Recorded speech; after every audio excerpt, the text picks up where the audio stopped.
네, 잠시 뒤에 열리는 국회 본회의에서는 2023년에 발생한 오송 지하차도 참사에 대한 국정조사 계획서를 비롯해 비쟁점 법안 10여 개를 처리할 예정입니다. 또 장동혁 신임 당대표 선출 이후 국민의힘 내부 상황 또한 주목되는데요. 이슈 포커스 문학진, 안영환 전 국회의원과 함께 전국 현안 살펴보겠습니다. 안녕하십니까? 반갑습니다. 네.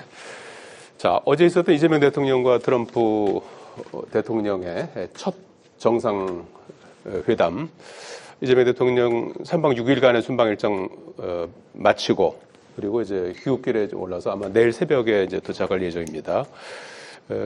어제 한미 정상회담을 앞두고 그 안에 뭐 우여곡절도 좀 있었고, 회담 직전에도 트럼프 대통령이 올린 그 SNS 글 때문에 좀 긴박한 그런 상황도 있었는데, 전반적으로 뭐 허심탄회하고 화기애애한 그런 회담이었다, 이런 평가도 나오는 것 같은데, 우선 총평을 좀 해주시겠습니까? 어떻게 보셨습니까? 벌써 뭐 이렇게 화면에 비치는 그런 뭐 화기애애, 네. 뭐 그렇게 보이대요. 네. 잘들 웃고.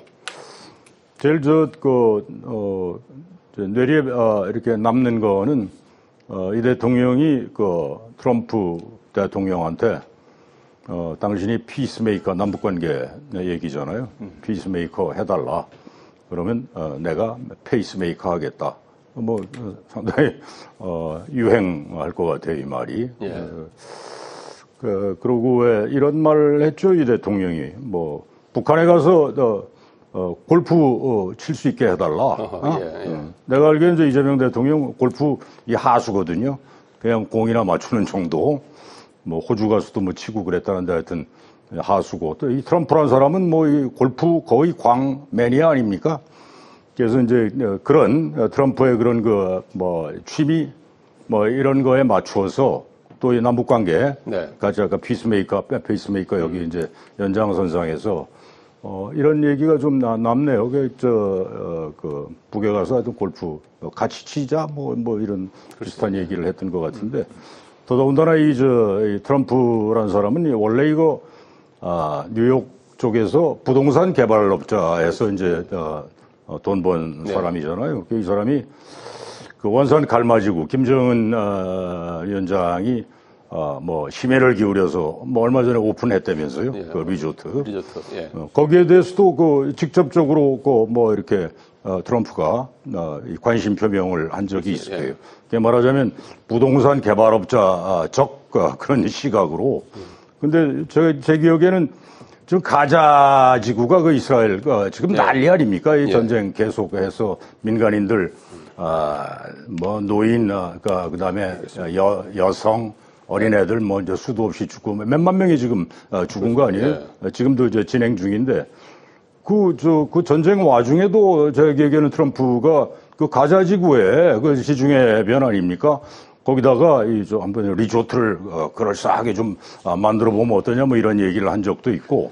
전쟁이 끝나면 그런 트럼프의 개인적 어떤 취향 내지는 관심사 이런 것도 같이 이렇게 이제 어불러서 남북 관계 와 더불어 그런 얘기를 한 게 좀 기억에 남네. 예. 안영환 의원님은 어떤 부분에 좀 주목하셨습니까?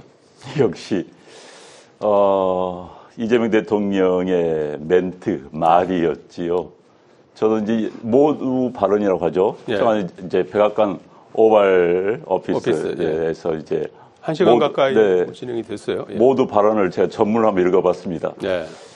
아니 뭐 저는 이번 회담을 잘못했다고 하는 건 아니에요. 선방을 했습니다. 그런데 그걸 보면서 낯이 뜨거울 정도의 트럼프에 대한 칭찬. 우리말로 쭉 읽어보니까 정말 이런 말 할 수도 있구나 할 정도, 낯이 뜨거울 정도. 그래서 잘했습니다. 저 못했다는 이야기는 아니고요. 전략적인 발언이잖아요. 보면은 들어가자마자 이 방이 너무 장식이 잘 됐다. 미국의 번영을 상징하는 것 같다. 미국의 주식이 오르고 있다. 다 트럼프 대통령 때문이다. 미국의 번영이 시작이다. 뭐 전 세계 평화를 지키고 있는 트럼프 대통령의 치적에 감사드린다. 이런 역사상 이런 지도자는 없었다. 멘트를 보면은 미국 민주당에서 본다면 뭐 저런 사람이 다 살 정도의 멘트인데 저는 뭐 잘했다고 생각해요. 잘했다고. 그런데 상당히 뭐 낯이 뜨거울 정도로 뭐 이야기를 해서 잘한 겁니다. 저는 잘했다고 보고요. 그런데 이제 문제는 아쉬운 건 아쉬운 점? 북한의 핵 문제에 대해서는 전혀 거론이 없어요. 한일 정상회담 때는 북한의 비핵화 문제가 거두가 거론이 됐습니다. 이번에는 그 문제는 전혀 거론이 되지 않고 트럼프와 김정은의 회담 문제, 그리고 우리 대통령이 피스메이커다 난 페이스메이커 되겠다. 그 말도 뭐 트럼프를 앞장 세우기 위한 뭐 좋은 멘토로 생각됩니다만은 다른 한편으로 보면 좀 씁쓸했습니다. 우리 한반도 문제에 대해서 왜 우리가 주도적으로 하지 못하고 미국과 북한에 다 넘기고 나는 페이스메이커만 하겠다. 사실 까놓고 보면 좀 부끄러운 이야기거든요. 현실을 인정하지만 또 그런 이야기. 그다음에 이제 마지막 트럼프 대통령이 얼마나 마음에 들었는지 자필로 써줍니다. 네. 이재명 대통령이 위대한 인물이다. 그레이트 맨.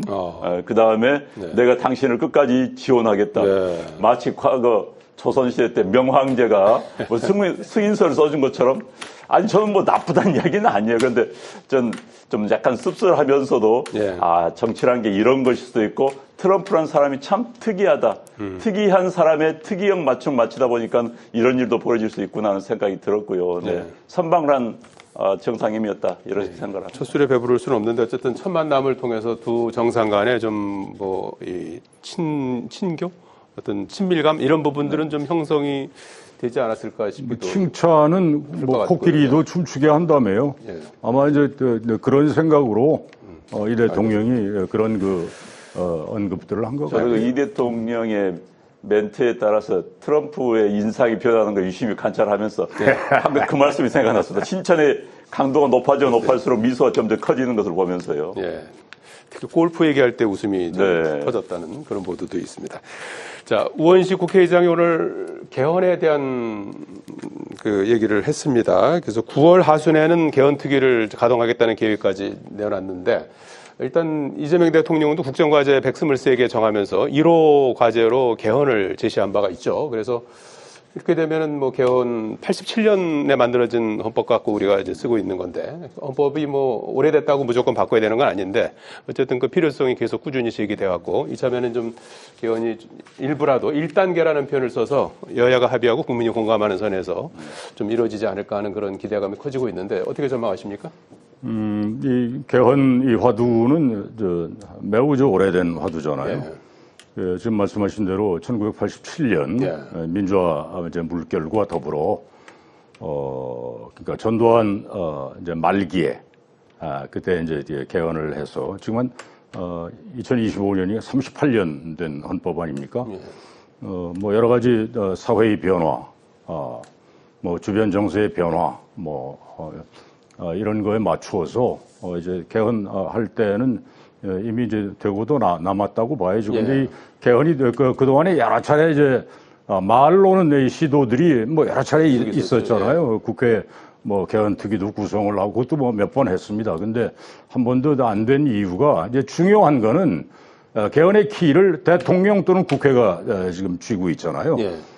근데 어찌됐든 이 대통령도 취임하고 나서 개헌을 국정과제 1호로 그렇게 방점을 찍어서 얘기를 했고 그다음에 국회 대표자인 우원식 의장도 얘기를 했으니까 예. 제가 보기엔 이 키를 쥐고 있는 대통령, 국회 이 두 군데서 예. 이렇게 적극적인 의사 표명이 있기 때문에 저는 이번에 가능하리라고 봅니다. 이게 더더군다나 정권 초반이기 네. 때문에 가능할 것이다. 저는 그리고 의지를 가지고 키를 쥐고 있는 두 군데에서 이렇게 의지를 가지고 가면 예.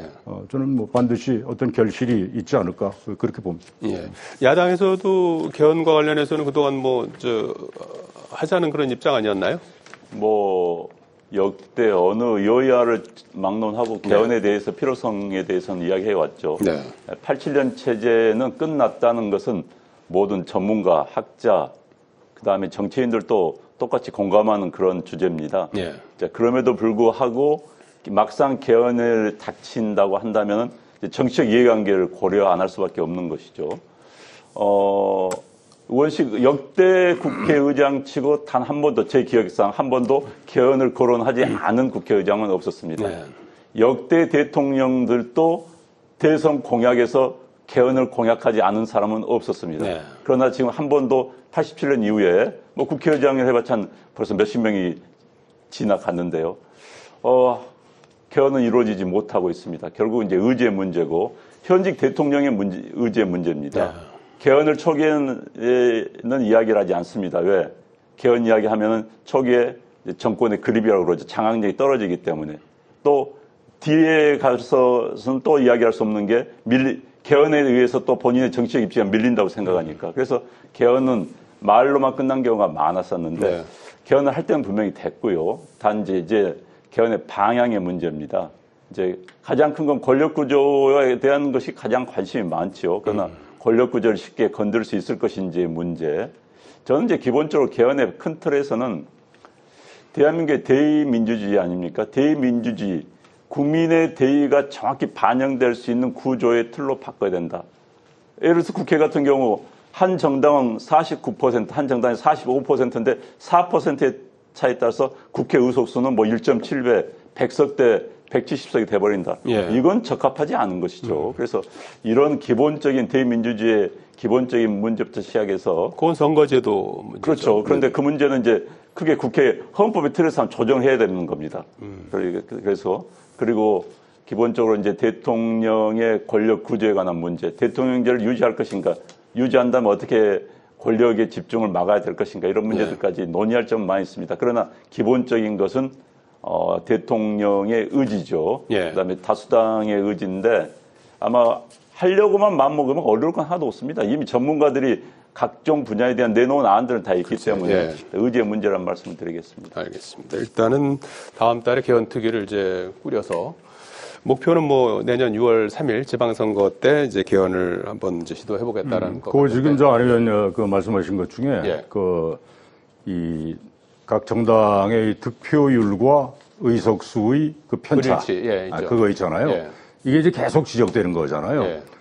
이걸 그러니까 국민으로부터 몇 프로의 지지를 받은 정당은 그 몇 프로에 상당하는 의석을 가져야 그게 합리적이잖아요. 예. 근데 지금 이게 안 맞거든. 선거제도 그래서 이거는 이제 어떻게 국회의원 있죠? 예. 선거법을 바꿔야 된다고. 글쎄요. 이것도 참 오래된 얘기인데 이게 정말 창피한 얘기인데 여야가 서로 자기 이해관계 때문에 네. 이거를 바꿔야 한다라고는 입으로는 주장하면서 지금 못 해왔다고요. 근데 예. 이거 정말 그런 자기 이해를 좀 뛰어넘어서 예. 이게 정말 제대로 된 이게 선거 제도냐. 글쎄요. 예. 이거 바꿔야 합니다. 바꾸고 또 이제 핵심적인 거는 이제 제왕적 대통령이라고 그러잖아요. 예. 이 대통령이 권한 말하자면 약화, 좀 완화, 그 부분이 굉장히 중요한 문제이겠죠. 개헌과 더불어서 이번 이참에 좀 선거제도도 좀 같이 또 들여다봤으면 좋겠다. 근데 21대 때도 사실 이 문제는 아주 뭐 깊숙이 논의가 됐는데 그러니까 이제 결국 뭐 소선거 구제의 문제 아니겠습니까? 그게? 그렇죠. 대통령 그러니까 대의제 민주주의 기본 틀에 관한 문제입니다. 예. 0.7% 차이로 누군가 대통령이 됐을 때 그 대통령이 정권을 행사할 수 있는 권한이 과연 국민들 주어진 것이냐는 기본적인 정치 철학에 관한 문제거든요. 그 문제까지 고민을 해봐야 될 것 같습니다. 예, 알겠습니다. 자, 국민의힘 장동혁 신임 대표 선출 이후에 내부 상황이 심상치 않습니다. 장동혁 대표가 내부 총질자를 여러 차례 강조를 했고 또 기계적 탕평을 하지 않겠다 했고 또 모든 것을 바쳐서 이재명 정권을 끌어내릴 것이다. 이런 또 센 발언도 좀 했습니다. 내부적으로 일단 친한계와의 어떤 충돌 가능성 또 심지어는 분당 뭐 얘기까지 나오는 상황인데 장동혁 체제의 국민의힘 어떻게 전망하십니까? 뭐 일단은 강경하게 나올 수밖에 없겠지요. 열성 지지자들 그다음에 이른바 뭐 저는 찬탄 반탄이라는 표현을 동의하지 않습니다만 어찌됐든 언론이 표현하는 반탄파 지지자들에 의해서 네. 당선됐다라고 이제 이야기를 많이 하고 있기 때문에 당원 투표에서 압도를 했어요. 당원 투표에서 네, 일반 국민 투표에서는 김문수 후보가 6대4 앞섰고. 정도로 김문수 후보가 이겼고요. 예, 그래서 비율이 8대2로 당원이 압도적으로. 그렇죠. 당원. 그런데 그것도 지지난 그 당 대표 선거 때 윤 대통령이 지지하는 사람을 당 대표로 만들기 위해서 당헌 당규를 갑자기 바꿨었죠. 원래 5대5였습니다. 5대5였는데 8대2로 그 당시 당헌 당규를 바꿨죠. 그래서 어찌됐든 뭐 당원들의 다수가 지지한 분이 당대표가 됐는데 결국은 양극단을 지지를 받아가지고는 정당을 운영할 수가 없습니다. 선거는 그런 필패입니다. 선거는 결국은 중도의 향방에 따라서 결정이 되는 건 기본이거든요. 네. 공부를 열심히 하지 않으면은 성적이 좋게 나올 수가 없다. 이건 기본 명제 아닙니까? 똑같습니다. 네. 중도를 잡지 못하면 선거에선 진다는 것 똑같은 명제나 마찬가지거든요. 그렇지만 공부를 해야 된다는 말만 할 뿐이지 공부를 안 하는 게 또 뭐 우리 학교 시절 다 그렇지 않습니까? 근데 마찬가지로 대한민국의 정당 구조를 보면은 말은 그렇게 하지만 실제는 양극단에서 영어 표현하면 외그더 독이라 해서 꼬리가 몸통을 흔드는 그런 현상이 드러나고 있는데 양 정당에서 그런 모습을 보이고 있는 것이 우리의 현실이고요. 그런데 어찌됐든 당을 안고 가야 될 겁니다. 자기를 지지했던 사람들만 가지고는 선거에서 이길 수가 없습니다.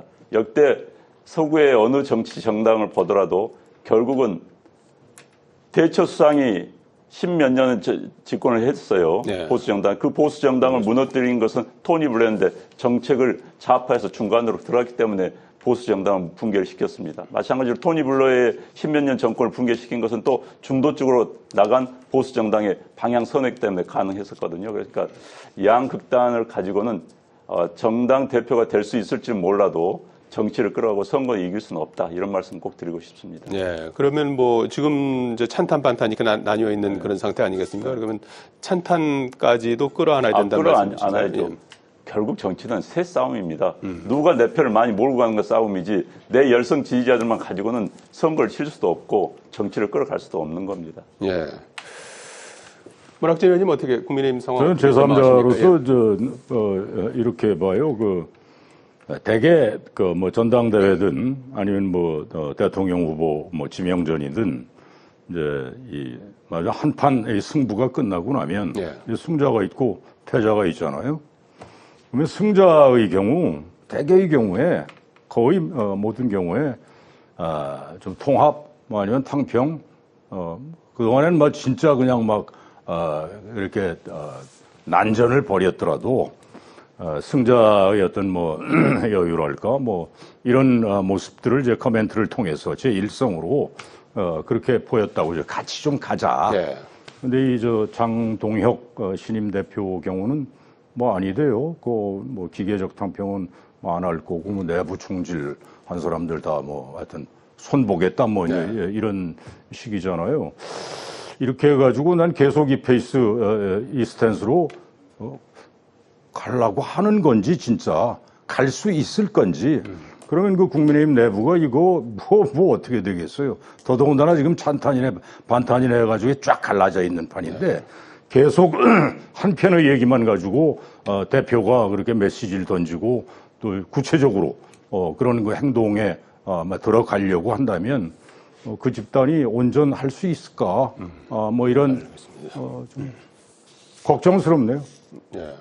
내부 문제도 지금 여러 가지로 이제 좀 수습해야 될 부분들이 많은데 밖으로는 지금 특검 수사가 또 있습니다. 오늘 권성동 의원이 통일교로부터 정치자금 받은 혐의로 검찰에 소환돼서 조사를 받고 있고 또 3대 특검 수사선상에 오른 국민의힘 현역 의원이 최소한 9명 정도다 이렇게 지금 알려져 있기도 합니다.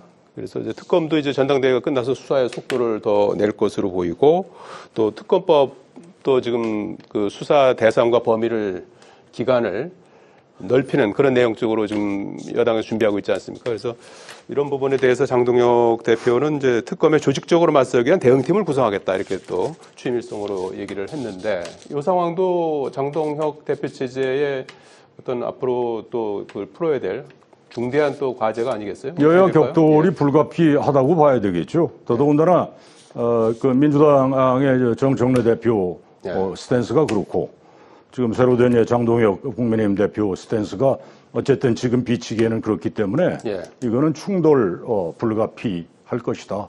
뭐 그렇게 봅니다. 아 그래요. 충돌이 불가피할 것 같다. 뭐 그럴 가능성이 매우 높아 보이고요. 특검이 말 그대로 특별검사답게 뭐 죄가 있는 사람은 벌하고 죄가 없는 사람은 뭐 기소하지 않고 한 건 맞습니다. 그런데 다만 우려되는 것은 특검이 정치 보복의 형태로 비춰지는 것은 본인 스스로 피해야 되는 겁니다. 네. 그리고 또 한편은 일각에서는 이런 이야기도 있어요. 특검의 수사가 내년 지방선거까지 특검법을 바꿔가면서 질질 끌 것이다. 그래서 지방선거에 영향을 미치기 위해서 국민의힘당 국회의원들을 기소를 최대한 늦추면서 수사를 끌면서 네. 국민의힘당을 부패 정당, 말 안 되는 정당으로 끌어갈 것이다. 이런 지적도 있습니다. 저는 그런 지적이 사실이 아니기를 바랍니다. 네. 그래서 특검 수사가 국민들이 납득할 만한 그런 모양을 보여야 될 것 같습니다. 네, 특검 수사도 하나의 또 변수가 될 수도 있겠군요. 여기까지 듣겠습니다. 고맙습니다. 고맙습니다.